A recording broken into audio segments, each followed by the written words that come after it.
109 today, not bad, especially considering that we were 120 in Palm Springs on Saturday. The weather forecasters do it in Fahrenheit in America. 120 is 48 Celsius. However you measure it, even for the desert city of Palm Springs, it's extreme. And it was 130 in Death Valley, so... Mike Everett's been reporting record temperatures for days, and the hottest June ever here. He sees drastic choices ahead.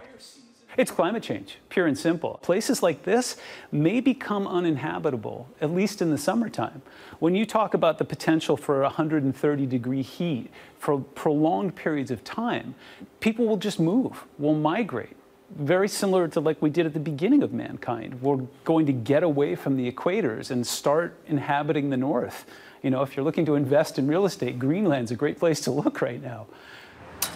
For now, it means adapting. Carlos has shifted his work to earlier in the day when it's at least a bit cooler.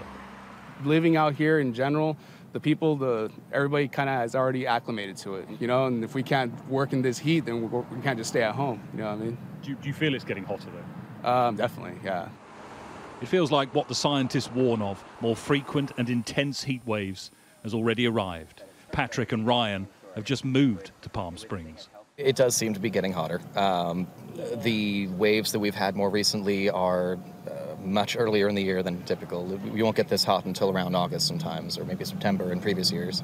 So having that... And they're not as prolonged. Like right. These heat waves, usually they're like 3 or 4 days, and now we've been getting these high pressure systems that last for a week. Like this current one we're in, we're like day 3 of 9. So it's going to be this intense for a while.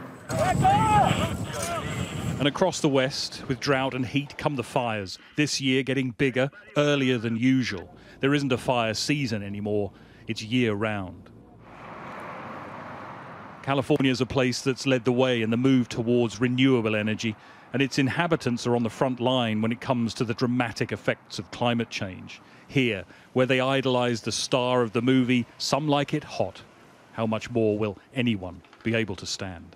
Greg Milam, Sky News, Palm Springs in California.